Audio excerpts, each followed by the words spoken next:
அனைவருக்கும் வணக்கம். இன்னைக்கு நம்ம சமையல் பகுதியில் தேங்காய் பால் ரசம் தான் பார்க்க போகிறோம். என்னடா இது ரசம் புதுசாக இருக்கு, தேங்காய் பால் ரசமா அப்படின்னு கேட்டிங்கன்னா, ஆமாம் புதுசு தாங்க இது. எப்பவும் வந்து பார்த்தீங்கன்னா வீட்டில் நிறைய பேர் இன்னைக்கு என்ன சமையல் அப்படின்னு கேட்பாங்க. ரசம் அப்படின்னு சொன்னோடனே ரசமா அப்படிம்பாங்க. ஏன்னா ரசம்னாலே பொதுவாக வந்து ஒரு கருத்து, ஆஹ், உடம்பு சரியில்லாதவங்க தான் சாப்பிட்றது ரசம் அப்படின்னு சொல்லிட்டு ஒரு பொதுவான ஒரு கருத்து உண்டு. அந்த வகையில தக்காளி ரசம், பூண்டு ரசம், மிளகு ரசம் அப்படின்னு இருக்கும்போது, நம்ம வந்து இன்னைக்கு தேங்காய் பால் ரசத்த வச்சு தேங்காய் பால வச்சு ஒரு ரசம் பண்ண போறோம். இதுக்கு வந்து நம்ம இந்த இஞ்சி, பூண்டு, மிளகு, மிளகாய் வத்தல், சீரகம், வெந்தயம் எல்லாத்தையும் மிக்ஸியில போட்டு அரைச்சு ஒரு கலவைய ரெடி பண்ணி வச்சுக்கணும். அந்த கலவை தவிர ஒரு அரை மூடி தேங்காயை மிக்ஸியில போட்டு தனியா பால் எடுத்து தனியா வச்சுக்கணும். வச்சுட்டு அதுக்கப்புறம் ஒரு ஒரு சிறிது புளி கரைச்சி வச்சுக்கோங்க. தேங்காய் பால் எடுத்து தனியாக வச்சுக்கோங்க.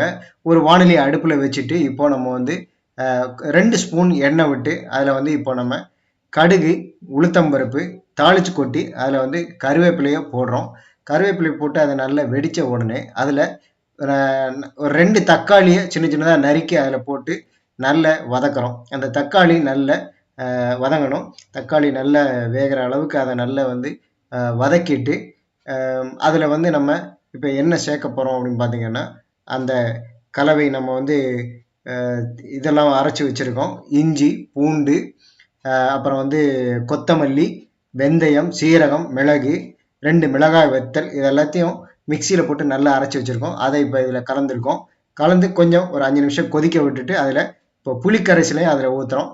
ஊற்றிட்டு ஒரு 10 நிமிஷம் இதை நல்லா நம்ம வந்து கொதிக்க வைக்கணும். நல்லா கொதித்த பிறகு அதுக்கு பிறகு நம்ம வந்து என்ன பண்ணுறோம், தேங்காய் பால் ஏற்கனவே நம்ம எடுத்து வச்சுருக்கோம், அதை ஊற்றணும்.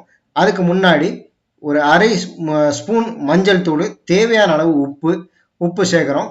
உப்பு சேர்த்துட்டு எப்பவும் அந்த சாம்பார், ரசம் எது பண்ணாலும் பெருங்காயத்தூள் நம்ம ஆட் பண்ணுவோம். ஏன்னா பெருங்காயத்தூள் வந்து நல்ல வாசனையாகவும் இருக்கும், டேஸ்ட்டாகவும் இருக்கும், உடம்புக்கு எந்த கெடுதலும் பண்ணாது.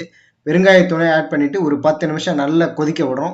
அதுக்கப்புறம் கடைசியாக அந்த தேங்காய் பால் எடுத்து நம்ம அதில் ஊற்றுறோம். தேங்காய் பாலை ஊற்றிட்டு ஒரு 5 நிமிஷம் நல்ல அதை கொதிக்க வைக்கணும். கொதித்த பிறகு அதுக்கப்புறம் நம்ம வந்து இந்த ரசத்தை பரிமாறுறோம். ரசம் நல்ல டேஸ்ட்டாக இருக்கும், உடம்புக்கு நல்லது. தேங்காய் பால் உடம்புக்கு, வயிற்றுக்கு பிரச்சனை பண்ணாது. எந்த நேரத்துலையும் சாப்பிட்றதுக்கும் ஏற்றதாக இருக்கும். வயிறு சம்மந்தமான இது இருந்தால் கூட இந்த தேங்காய் பால் ரசம் வந்து உடம்புக்கு ரொம்ப நல்லது. நீங்களும் செஞ்சு பார்த்துட்டு நம்ம வீடியோக்களை கருத்துக்களை தெரிவிங்க. மறக்காமல் நம்ம சேனலுக்கு சப்ஸ்கிரைப் பண்ணுங்கள். வீடியோ பிடிச்சிருந்ததுன்னா லைக் பண்ணுங்கள், கமெண்ட் பண்ணுங்கள். நன்றி. மீண்டும் அடுத்து ஒரு வீடியோவில் சந்திக்கிறேன்.